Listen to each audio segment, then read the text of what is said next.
Some might think the history of the 282-ton brigantine Mary Celeste foreshadowed its fate, but such warnings are often overlooked with name changes and new beginnings. Yet sometime after November 7, 1872, Captain Benjamin S. Briggs, his wife, his child, and 8 crew members were never seen again. The Mary Celeste embarked from New York Harbor bound for Genoa, Italy, with Captain Briggs at the helm, accompanied by his wife, Sarah, and their 2-year-old daughter, Sophia. Several weeks later, on December 5th, the British vessel De Gratia encountered the Mary Celeste adrift nearly 400 miles east of the Azores. What struck the crew of the De Gratia was the eerie absence of any signs of life aboard the vessel. Remarkably, the Mary Celeste appeared to be in pristine condition, save for some water in the hold. However, conspicuous by its absence was the ship's lifeboat. On board, there remained ample provisions and water, sufficient to sustain the crew for 6 months. Yet the whereabouts of Captain Briggs, his wife, child, and crew remain an enduring maritime mystery, haunting the annals of nautical history.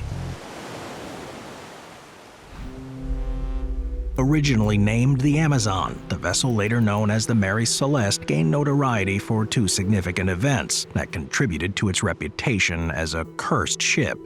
Firstly, it was associated with the demise of a captain, and secondly, it was involved in a bad collision that sank a brig in the English Channel.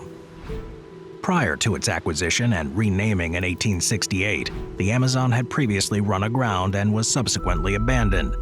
Following this mishap, it exchanged hands on 2 separate occasions before Benjamin S. Briggs and James Winchester acquired it.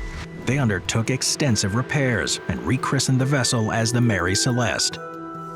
Benjamin Briggs, born in Massachusetts in 1835, was one of 5 sons who followed his father's path into the maritime profession as a sea captain. His marriage to Sarah Cobb was a union of 2 seafaring families, and Briggs distinguished himself in his career. However, the call of the sea eventually wore on him, prompting a desire for change.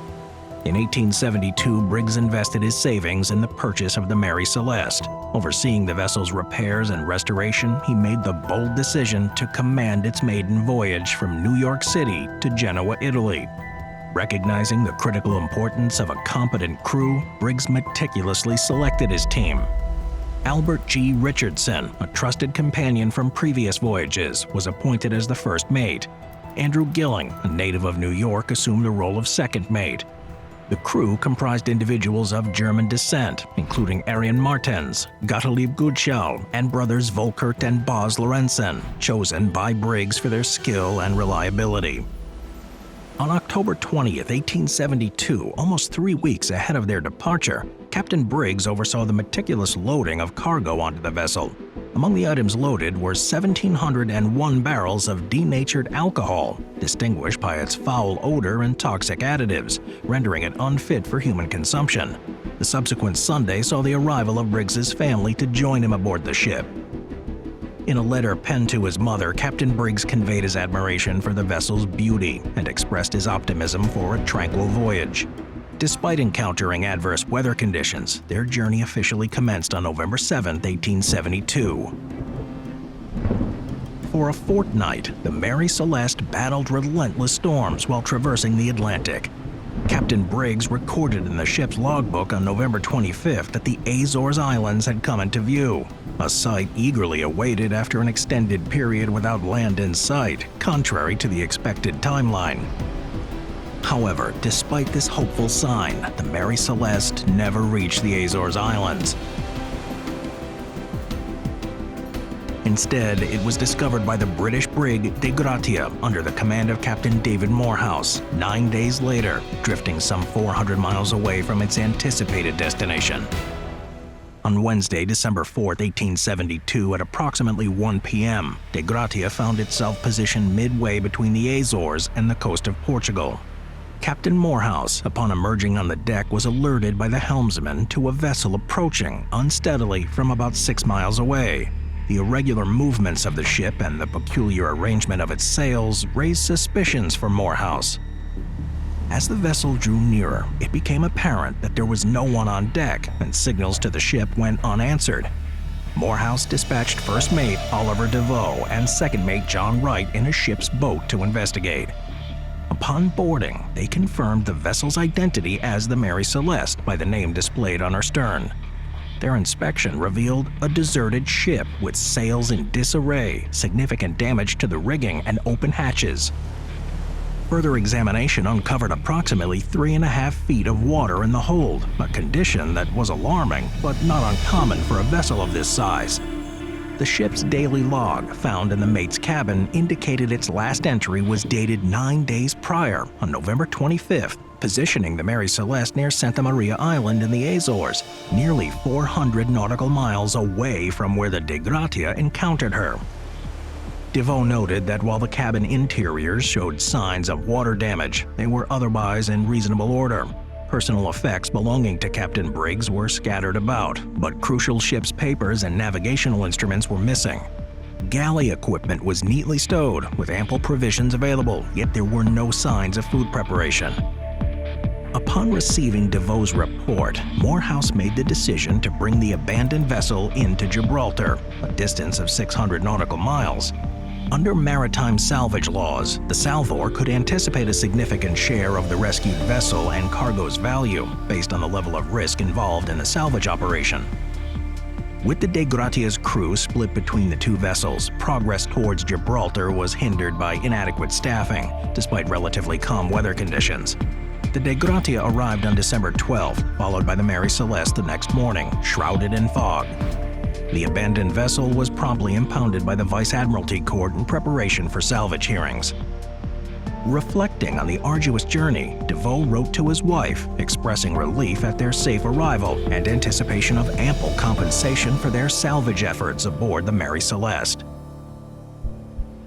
5 days later, on December 23rd, the Gibraltar salvage hearings commenced, presided over by Chief Justice Sir James Cochrane, with Frederick Solly Flood serving as Gibraltar's Attorney General and Edward Joseph Baumgartner, Registrar of the Admiralty Court, in attendance. Henry Peter Pisani acted as the representative for the De Gratia. At the Attorney General's directive, John Austin, the shipping inspector, and Riccardo Portunato, the diver, were tasked with examining the Mary Celeste. Austin's inspection revealed cuts on the bow that he suspected were inflicted by a sharp object, with traces of blood discovered on Captain Briggs's sword. Additionally, Austin's report highlighted the presence of an upright vial of sewing machine oil, indicating that the ship had not encountered heavy weather. Portunato's examination concurred, concluding that the vessel had not run aground or collided with any obstacle. These findings were corroborated by endorsements from Royal Naval captains. However, suspicions lingered, and on January 15th, James Winchester, co-owner of the Mary Celeste, arrived in Gibraltar seeking the vessel's release to resume its voyage. Flood, however, demanded a $15,000 surety bond from Winchester, who was unable to comply due to lack of funds. Moreover, Flood harbored suspicions regarding Winchester's intentions, believing him to be implicated in a conspiracy to harm Briggs. Flood's concern stemmed from Austin's report indicating deliberate cuts on the bow, further intensified by the presence of a deep axe mark and apparent bloodstains. Consequently, Flood forwarded his conclusions to London's Board of Trade on January 22, 1873, posting that the crew, in a drunken state, had imbibed from the cargo, leading to a violent altercation resulting in the passenger's demise. Flood surmised that, to conceal their actions, the crew simulated a collision by cutting the bow before fleeing in the yawl. Winchester vehemently refuted these accusations, defending Briggs's character and insisting that only dire circumstances would compel him to abandon ship. Despite Flood's assertions, scientific analysis later revealed that the stains on the ship and Captain Briggs's sword were not blood. Additionally, a report by U.S. Navy Captain Schufelt contested Flood's theory, suggesting that the markings on the bow were not man-made, but rather a natural consequence of the ship's interaction with the sea. With no substantial evidence to support Flood's suspicions, Mary Celeste was released from British court jurisdiction on February 25th. 2 weeks later, under new command and crew from Massachusetts, Mary Celeste departed Gibraltar for Genoa. Meanwhile, Chief Justice Cochrane settled the salvage payment, awarding £1,700 to Captain Morehouse and his crew, though lower than expected. Cochrane's judgment also criticized Morehouse's decision to remain in Gibraltar rather than accompany the Dei Gratia to deliver the cargo. Despite the extensive proceedings, the court case regarding the Mary Celeste concluded without definitively determining the fate of Captain Briggs, his wife Sarah, their daughter Sophia, and the crew members. Throughout the years, the mystery surrounding the fate of the Mary Celeste has remained largely unsolved, giving rise to a myriad of theories but failing to provide definitive answers. From notions of pirate raids and mutinies to fantastical tales involving sea monsters, speculation has abounded. Early on, reports of bloodstains aboard the vessel fueled speculation, with the Boston Post suggesting in a sensationalized account that pirates had massacred the crew. The absence and damage of various items on board appeared to bolster this narrative, especially considering reports of pirate activity in the vicinity where the Mary Celeste was discovered abandoned. In 1884, renowned author Sir Arthur Conan Doyle contributed to the intrigue with a short story depicting an ex-slave seeking vengeance upon the ship's occupants. Despite the speculation, the Mary Celeste continued its service until 1885, when its owner at the time, Captain G.C. Parker, intentionally ran the ship aground on a reef near Haiti in a bid to commit insurance fraud. Although the vessel didn't sink, the subsequent investigation uncovered Parker's scheme, resulting in the ship being left to deteriorate due to extensive damage from the wreck. In a more recent development in 2001, best-selling novelist and adventurer Clive Cussler claimed to have discovered the wreckage of the Mary Celeste. However, analysis of the timber from the purported wreckage revealed that the wood was still living years after the Mary Celeste's supposed demise on the reef, casting doubt on Cussler's assertion. Despite its enduring enigma, the Mary Celeste has garnered notoriety and homage since its mysterious demise. In the 1930s, writers Eldegard Peach and Tim Healy penned two separate radio plays recounting its tale, both earning acclaim from audiences. Subsequently, Peach adapted his play into a stage production, further immortalizing the vessel's story. Numerous novels have offered speculative explanations for the events surrounding the Mary Celeste's fate. In 1938, the short film The Ship That Died dramatized common theories, including alcohol fume explosions, mutinies, and supernatural phenomena. The British television series Doctor Who delved into the Mary Celeste mystery with an episode titled The Chase, while the Smithsonian Channel aired a documentary in November 2007 exploring various elements of the case without providing a definitive solution. The documentary proposed instrument malfunction and pump congestion as potential explanations, particularly given the ship's history of coal transportation before loading alcohol under Captain Briggs's command.